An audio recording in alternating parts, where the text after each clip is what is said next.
రక్షణ కోసం నేనే నడుము కట్టాలి, తెలియనివి అడిగి తెలుసుకోవాలి, నేర్చుకోవాలి, బలపడాలి. నా దేవుని రాజ్య విస్తరణలో నేను సహా పాలివాడిని కావాలి, పాలిదాన్ని కావాలి.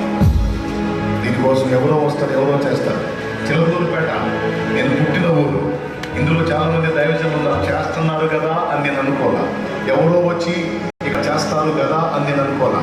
నన్ను దేవుడు పిలిచాడు. పిలిచిన దేవుడు నమ్మదగిన వాడు.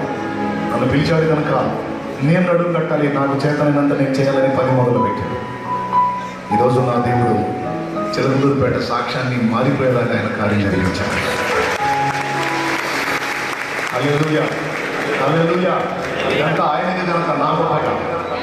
నేను చెబుతున్నా, నీ గ్రామం, నీ పట్టణం, నీ ప్రాంతం, నీ ప్రదేశం నేను వస్తానా? నాకు భారం ఉంటుందా? నీకుంటుందా? మరి నువ్వు నడుము కట్టాలి కదా. జాబ్ చేయొద్దని నేను చెప్పట్లా, జాబ్ సాధించొద్దని నేను చెప్పట్లా.